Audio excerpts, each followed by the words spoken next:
Hey YouTube, this is Rescue Amusement Park Fan 62. Uh, 1 week from today is WWE Crown Jewel, which is their annual Saudi Arabia show, which is the first Saudi Arabia show since February of 2020, right before COVID got hit.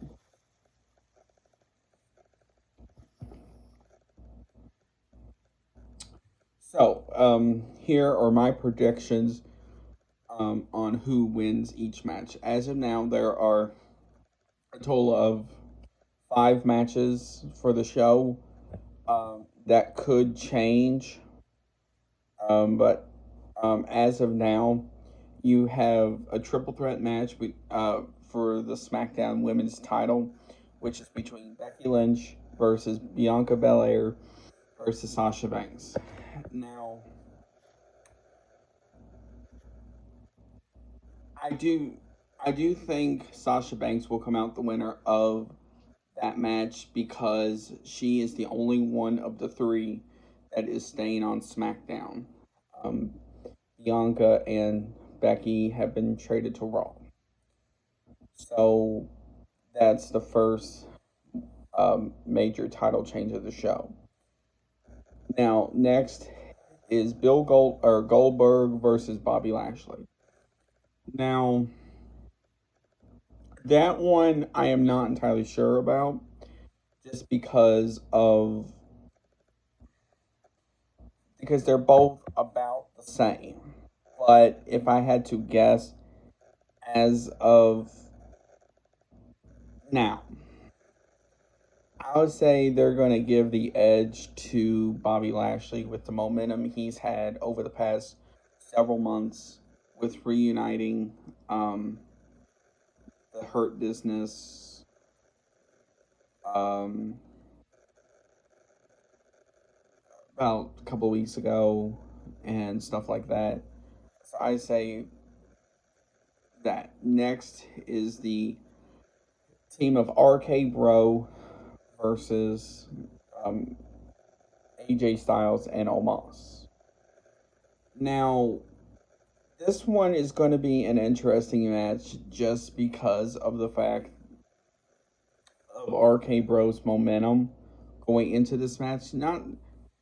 Yes, they have lost some, but just like the merch sales and other things going into that match. But if I had to guess as of now, it's going to be RK Bro comes out the winner. Next is Mustafa Ali versus Mansour. Now, this one is going to be interesting because Mansour is from that area. He's the first WWE star to be from that area. So, that one's going to be tough just because of the fact you have a homegrown boy versus an American. But if I had to guess, as of now, they're going to give it to Mansour just because of the fact he grew up around there. Next is AJ Styles, Seth Rollins versus Edge in Hell in a Cell. Now, this one is going to be interesting just because of the fact it's gotten so personal.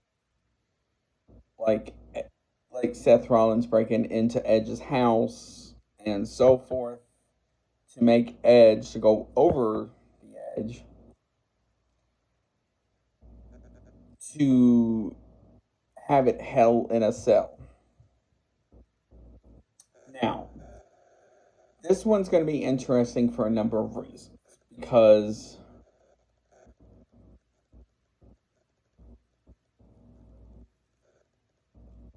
this is going to be Seth Rollins' first Hell in a Cell back um, from the Fiends in 2019.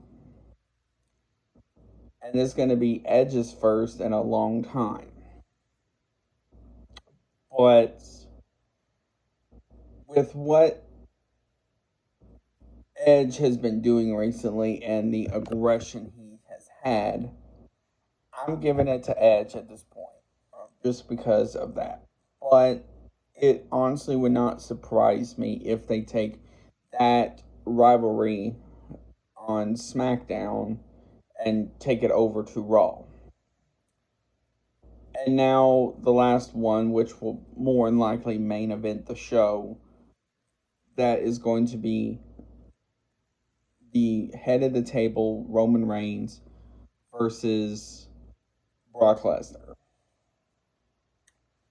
Now, this one is going to be interesting in a number of ways. Because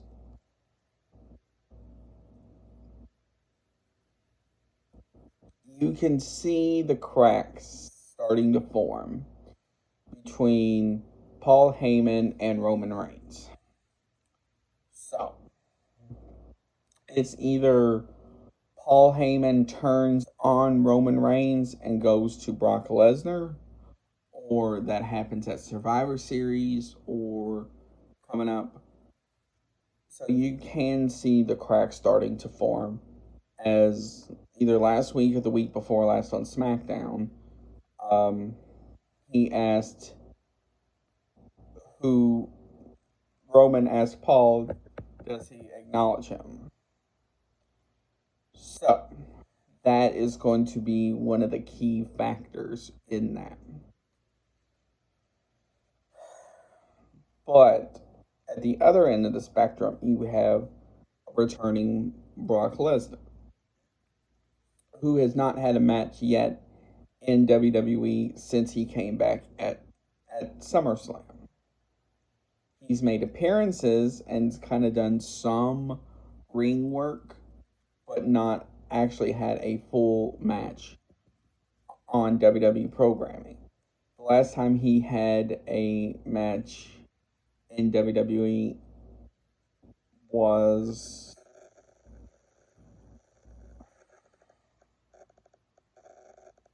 I believe it was WrestleMania 2020. I will check on that.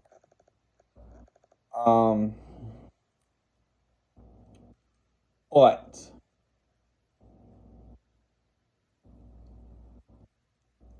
and then you have him kind of going away for a bit after a crown jewel.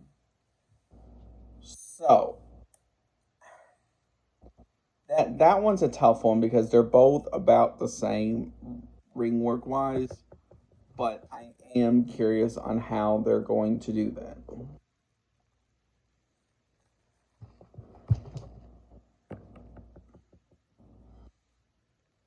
But if I had to guess a winner of that match, it's going to be Roman Reigns. So he can start his feud with Big E going into Survivor Series. Now, I will make a prediction video sometime in November on Survivor Series, the winner and losers.